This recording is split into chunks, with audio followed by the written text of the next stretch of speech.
Hey guys, this is T Mass from 2A Syndicate, and I'm going to be doing a much anticipated review on the Rock Island's TAC Ultra FSHC, chambered in 9mm.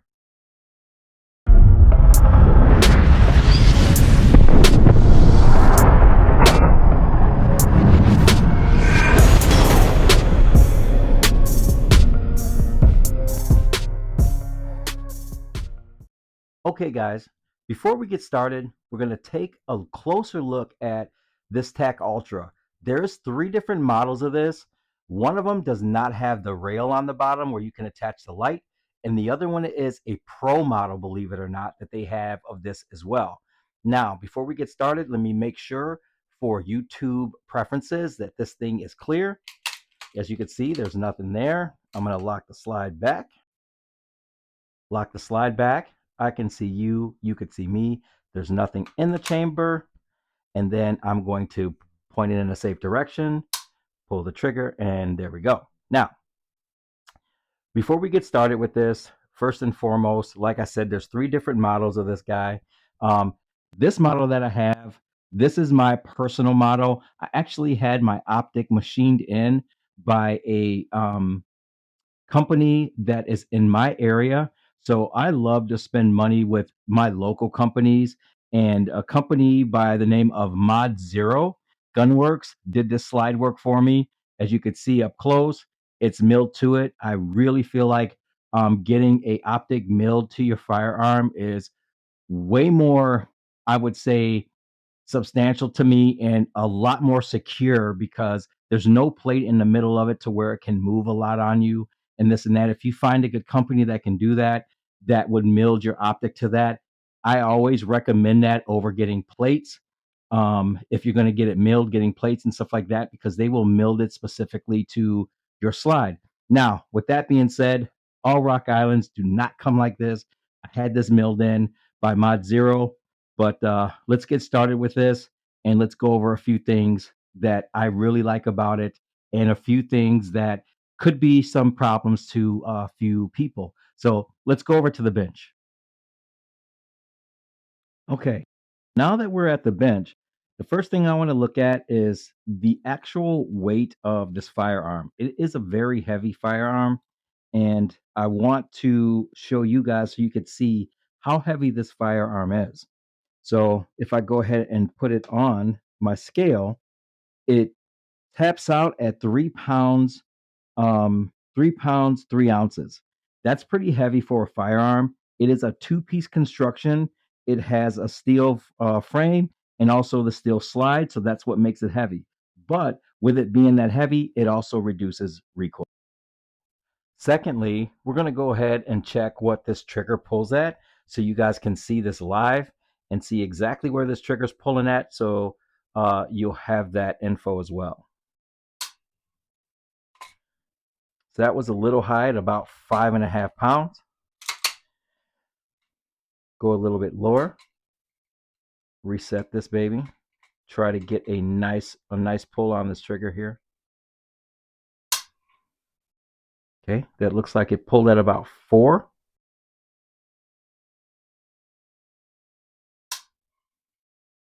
And again, that's about 5 pounds. Again, that's about 5 pounds. It pulled at about 4.5 for me when I first got it. I still haven't shot it enough. I've actually taken it to the range twice, so it still hasn't been broken in. But the trigger actually feels pretty good to me as well, and it's pulling at about 4.5, 5 pounds, and that's what I'm gonna stick to. That's what it's been pulling at, and it's actually been a nice trigger pull to me. I have yet to shoot it a little bit more before I decide to get any trigger work done just yet. So before we get started with the video, one of the things I do like about it is this nice hefty magwell. As you can see, it's a really great magwell. The one downside that I did not like about it is that it came with one magazine. So I had to order 2 more magazines, which I'll probably get a couple more before it's all said and done.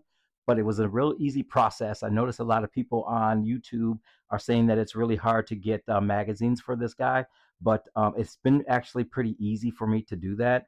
The good thing is that It comes with the standard 117 round magazine that goes in it.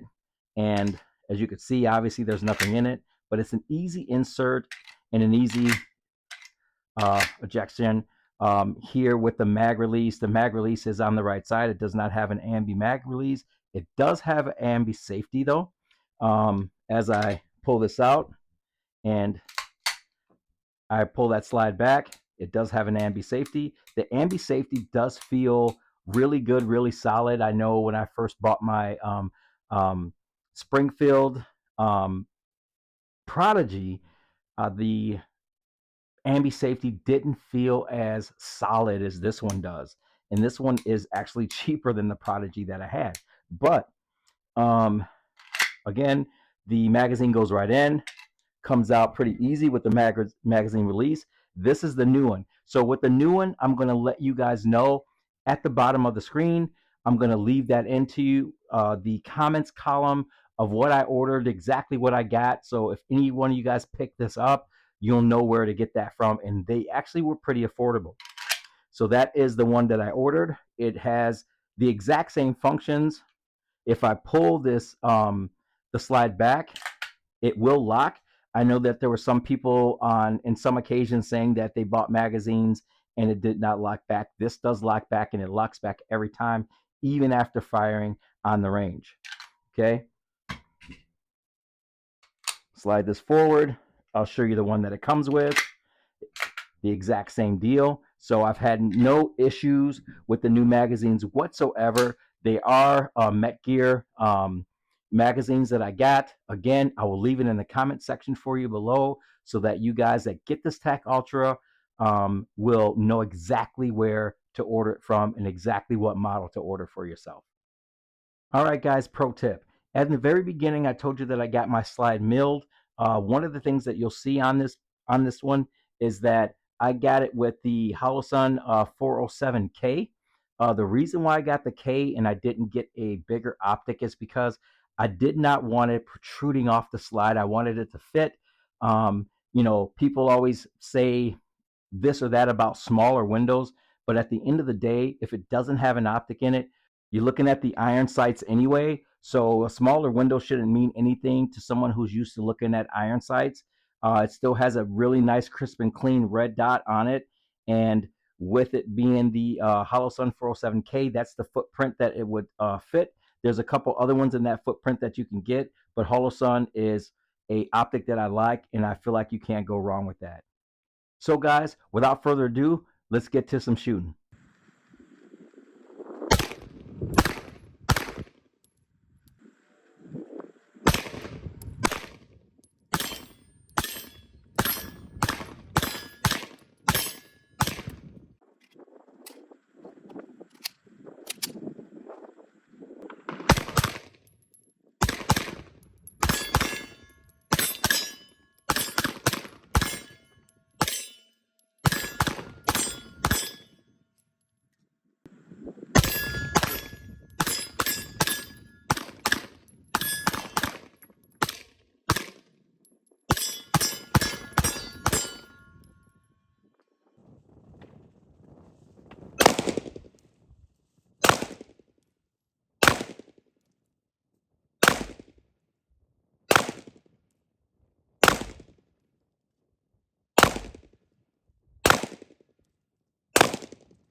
So guys, what are my final thoughts? My final thoughts are it was a very accurate firearm, and don't get me wrong when I said a highly anticipated firearm. For me, this firearm was very, very hard to get. And what I mean by that is that, every time I went to try and purchase it, it was either sold out or it was gone. I had to wait a few months before I actually found it at my local gun range. And then when I found it at my local gun range, they had probably about six in stock, and they sold very fast. That's the first thing that I did was I purchased one right away, so it wouldn't get away from me because I saw it before and I said, "Oh, I'll get it later." And then when I went back to get it, it was gone. So it's a very sought after firearm, And I think it's because of what you get for the price of this thing.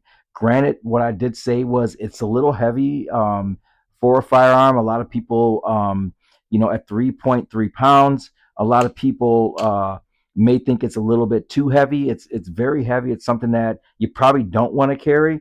Obviously, everyone will make their own decisions on that. I haven't decided what to do. I did think about possibly purchasing another one and fully like kitting it out as much as I can and getting some things done to it to personalize it and make it my own. But for the price of this, and this thing retailed at about $7.99.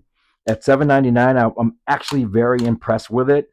Like I said, a lot of things seemed really sturdy on it, and it was a lot less than what I purchased the Prodigy for when I first bought my Springfield Prodigy. And I'm actually more impressed with this thing than I am the Prodigy. Now, don't get me wrong, the Prodigy is uh, ergonomically a lot better of a firearm as far as obviously optic ready and all that good stuff. The ambi, you can do a lot more to the Prodigy than you can with the Rock Island, but this thing you'll be able to do some things too. Like I said, I'm thinking about purchasing another one so I can actually personalize it and do some things with it and see how it runs. Other than that, guys, as always, train hard, train often, and I'll see you on the next one.